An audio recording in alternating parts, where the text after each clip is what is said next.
Hiya Hinsters, get yourself a coffee or beverage. We're going to talk about Virgo. Happy Thursday Learn Dates, Thursday right now as I film. Welcome back. And if you're new, welcome too. So we already have another Streams of Creme Brulee series episode with Venus entering Virgo on July 22nd. And we've got this planet Venus associated with such things as all that is pleasant, vibrations of harmony and flow. By the way, you can check out my previous videos on Venus's transits for more on this planet. But we're going to have Venus enter the double-bodied Earth sign Virgo. And this is the sign that Venus is set to quote unquote fall in. We'll also have this at this time, the sun at around 29 degrees of Leo and Mercury 18 degrees of Cancer. And you can check out my video on the Mercury in Cancer transit too, if you like. Venus will also be opposing the retrograding Jupiter in Pisces. So all of this kind of marks the tone of this particular metal ox year, Venus in Virgo transit. And the first thing that I sort of was channeling before this video over the last few days is that Venus in Virgo is kind of like writing on a piece of paper when the other side of that paper has already been written on. That's kind of one of the ways we can maybe depict Venus in Virgo and its fall. Yes, Venus can easily be portrayed as, that which represents the really beautiful and clean. And we want to imagine, Pisces opposes Virgo, by the way, we want to imagine that every piece of paper can be clean or ought to be clean and beautiful and perfect for us to write on. But Venus in Virgo is kind of like, no, we can still write, on the other side. It might not look or feel as pretty, but at the same time, why waste this other space or this other side or face? There is there's still a function, there's still a purpose. So yes, Venus enters also Mercury's sign. Mercury rules Virgo, and with Mercury in Cancer at this entry point, there's a lot, I think, of attached thoughts and ideas, a lot of not wanting to waste these things or something that we're attached to. But at the same time, we will be quite cutting and quite ruthless, now, because Cancer sextiles Virgo. So we're going to get even more snip type of energy, especially if it doesn't matter to us in the grand scheme of things. When we do this snipping or cutting, if it doesn't matter in the grand scheme of things, we're going to do it most likely. And there's this way in which Virgo energy, especially some Virgo risings, this energy, it's just like taking in this whole barrage of criticism or annoyance or moaning. And this Virgo rising, this Virgoan is just like, very much, it's very much like working in hospitality. I was thinking that, there's this way in which the Virgo has already perceived like 99.999% of things, but they've not said a word about it because there's not really any big point in doing that. Yet some relative or some colleague comes along and they're all angry, and they're kind of like, this needs to be done this way, or you need to be more responsible, these kinds of things. And the Virgoan is sort of like, well, first of all, Virgo likes lists, first of all, I don't recall asking you, for your advice. Secondly, the way you're approaching me or doing this is really messy. It's very messy. Can't you see that? And you don't see how much, you're shouting your way or your point across, or how you're way too close to me, or how your breath really stinks. Or you're making things worse, right, by doing this or saying this. And thirdly, I don't think you want to get into this dynamic of who did what wrong, or who does what wrong, because believe me, says the Virgo, I can write you a whole long list if you like, if you want, if you're asking, about you. That's Virgo. Another thing that I'm sensing though with Venus and Virgo in particular is that we kind of know now not to frig up a good thing, a perfectly fine thing. Especially in this metal ox year, we've really, I think, just got to not interfere, or let others or other small situations interfere with us. Virgo, of course, has this finicky side, and we will now at this stage start to have the rat on our shoulder, whispering all sorts of stuff, what my Gemini bestie might call intruding thoughts. We'll be asked, are you sure you want to go that way? Are you sure you want to associate with that person? And it can really, Virgo also sextiles Scorpio, by the way. It can really throw us off if we're not careful. And if we haven't settled into our lane, or at least spotted the lane that we want to be settling in. As I said previously, not everyone is there yet. And we can also really benefit though at this time from just staying in our pocket. Just stay in your pocket. And this isn't going to be the best time, I feel, to complain about things or to nag other people. In fact, I think when we do this, we're probably going to meet more resistance, and it might even blow up in our faces, or blow up into something quite dramatic or overly egoic.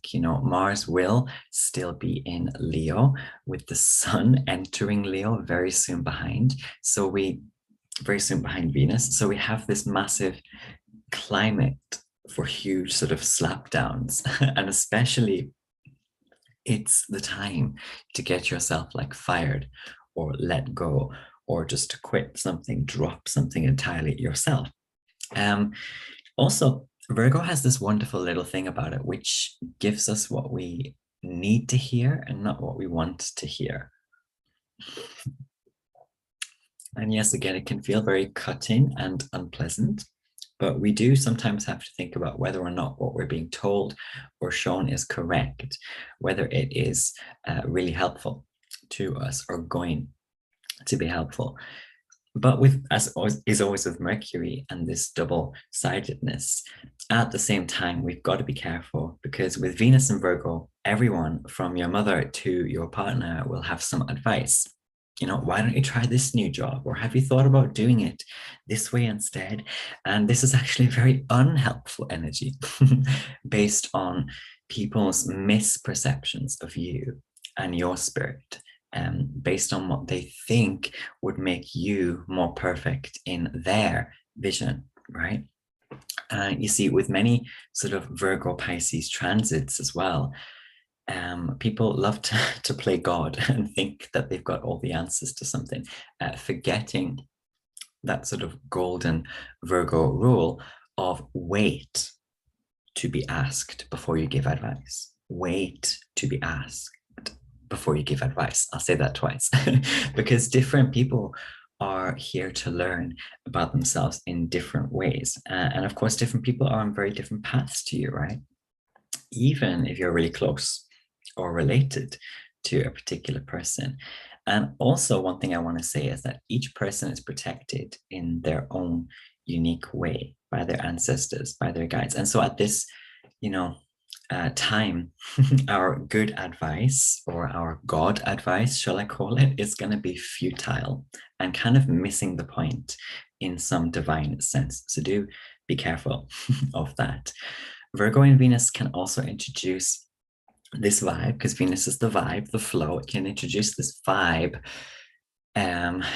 of allowing people to believe that they are right, and not doing this out of malice. So you know that someone's wrong or something's wrong, but allowing them to just believe that they're right or letting it be, not again out of malice or to see someone fall or fail, but because there's a special Virgoan humility here, which just knows that not everything needs to be pointed out, not everything needs to be demonstrated as right or wrong by you.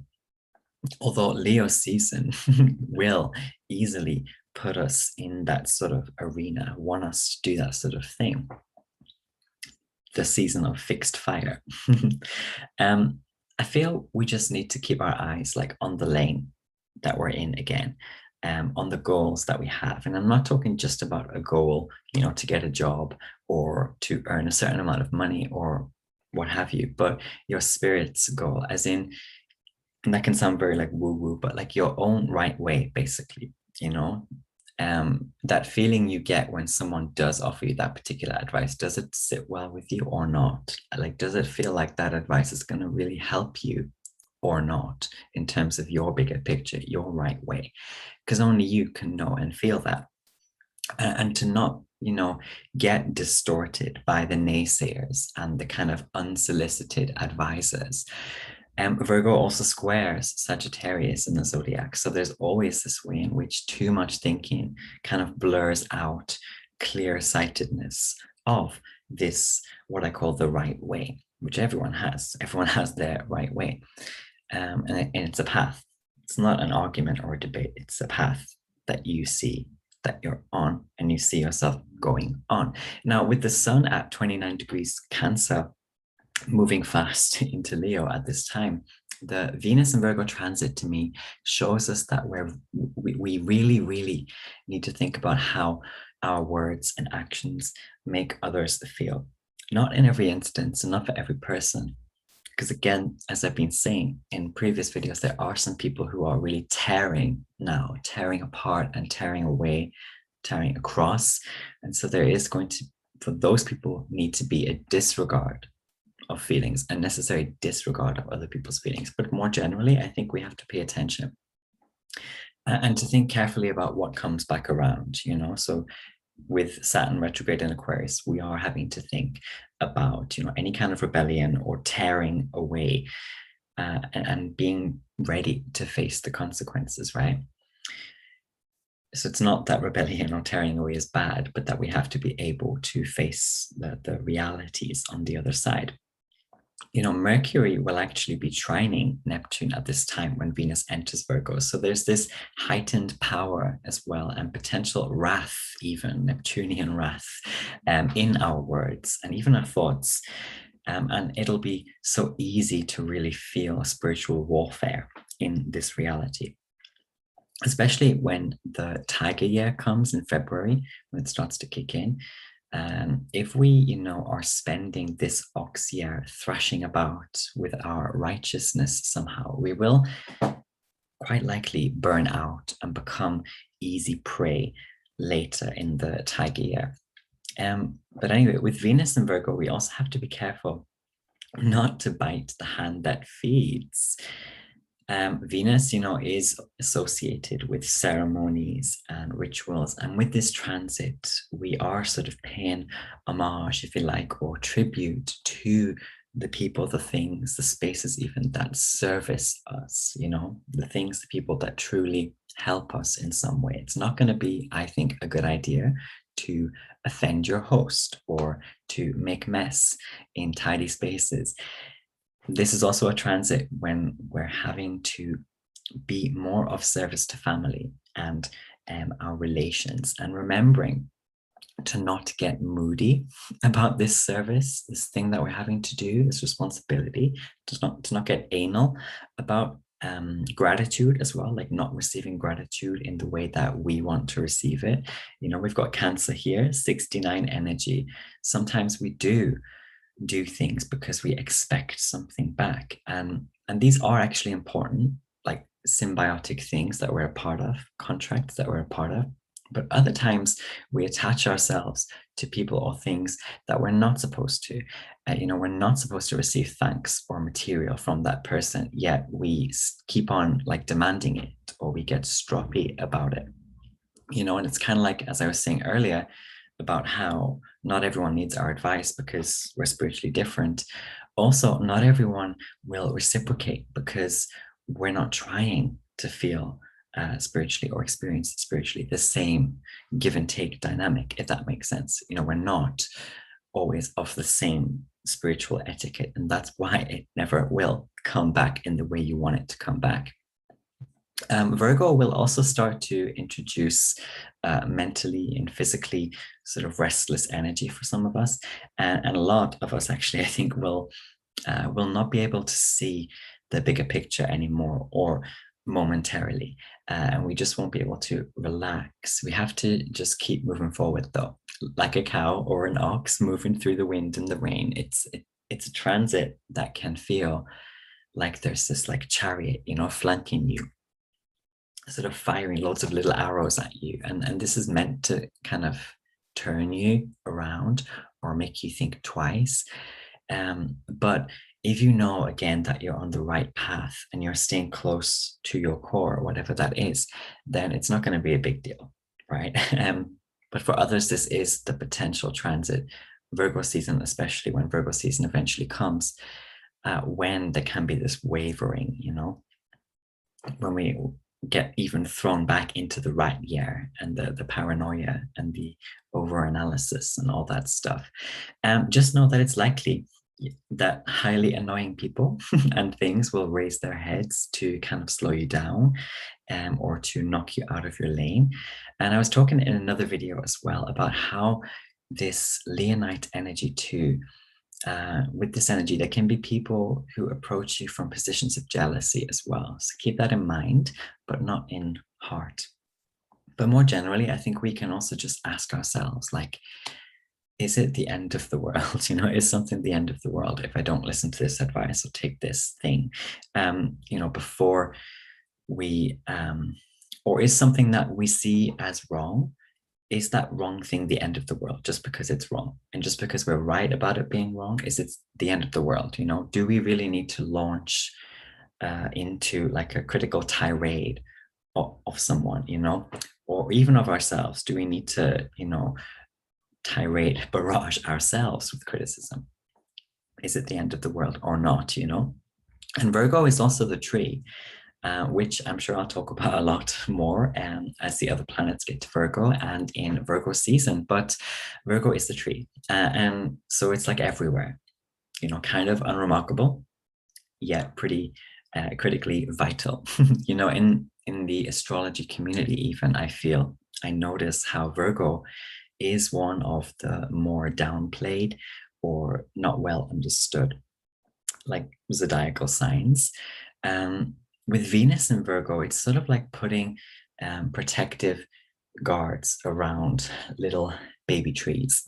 It might not look that aesthetic or natural, but actually we are being prepared somehow, sometimes, to not be spiritually swayed, to not be phased spiritually. And again, there's that Virgoan humility being brought in, that kind of curious power of having to grow and exist and encompass while being seemingly pedestrian or mundane or overlooked somehow. And the growth or the progress as well can simply feel like work, especially those who are trying to grow and progress somehow. It can just feel like work with Virgo, with little to no recognition as well. And this can make us sometimes bratty, or it can make us give up on something or someone. And Virgo is like a cracked tile on the wall. There's something to remark there, in the imperfection. And there's some part of us that does want to just leave that crack there, or to leave that tiny mess here, that little crease here, because there's something, I think, assuring about it, something that we can't explain sometimes even, that makes us feel okay to not be perfect ourselves and still able to live and flow and not to succumb to a kind of paralysis. And when we're not in that sort of stable, steady space, we do run the risk, right, of getting quite neurotic, and demanding as well, with all this Leo energy, and delusional even about how something isn't right, and that this just won't do. Call the manager, or give me back what I gave to you, or love me in the way that I love you. This very like Virgo, Pisces axis, demanding that everyone else be perfect, or serving, without realizing that we're not perfect, and that we also have to serve and commit and be responsible. And also, we're never going to be perfect, right? And that's kind of the beauty. And Virgo Pisces stories can always seem a bit like woo woo, vague, and story-like, but that's because it's such a final, all-encompassing type of axis in the zodiac. You've got halfway through with Virgo, and then at the end, the 12th with Pisces. So it does have this very like final sort of feel to it, or ultimate feel. But anyway, there's also this irritation, I think, with the world that we can feel, and a refusal to just be. A refusal to just be. This is Venus opposing Jupiter in particular, and also a refusal to recognize our blessings with Jupiter retrograde in Pisces, a refusal to see, just how blessed we are to have things or people help us, or to even be a part of the helping process, to be like that tree that provides oxygen, right? That kind of thing. Venus opposing Jupiter can make us forget these simple beauties. But all in all, before I end, Venus and Virgo can bring us lots of power to make little gentle cuts here and there, if they are a part of our big picture, right? If they're going to keep us or get us in our lane. We can work wonders as well for our health here, just like cutting sugar out of our coffee, or just deciding, to treat that type of person in that type of way, in this very organizational sort of way, or organic sort of way that feels kind of natural and normal. You're like a cow just kind of plodding along, just sniffing at something or someone annoying or out of place, and not really being too bothered by it, right? It's just that little sniff or snivel that you do. And it might mean that you use up all the sugar first before you give it up. It's not so, with this ox year, it's not so dramatic. You're not throwing the sugar out. It's like, okay, let me finish it first and then transition away from it. That's kind of what it's going to be more like, or that's the attitude to things that it's better for us to take. And Neptune is retrograde in Pisces too. We are revisiting things that we were confused about, right, or tricked by in the past. But Virgo ushers in so much more discernment and clear-cut thinking when we let it. Yes, it is like sort of, I have had this image of like cutting, when you cut paper to fit into something, or like in a frame, a photo, and you're not overly focusing on the cutting so that you cut too much of the sides off. And then when you put the picture in the frame, it looks like meager or diminished. You don't want to get to that meager, diminished state. We just want to be prim here, prune there, and keep just getting on with it, and demonstrating that there's a beauty in just getting on with it. And it's like perfection leaning, and not perfect. That's what it is. And also a beauty in the normal sifting that we do. Cancer is still really involved here as well. So Cancer is also involved in sort of sifting this sort of sifting energy that we do all the time. There's a beauty in it, and a beauty in not trying to be anything bigger or smaller than what you are, yet understanding that you are still such a critical part of everything. Anyway, I hope this helps, resonates with someone, and do let me know where you have Virgo in your chart and which house or houses Venus will be transiting in your birth chart. Alrighty, happy Thursday Learn Day, and I'll see you again very soon. Bye-bye.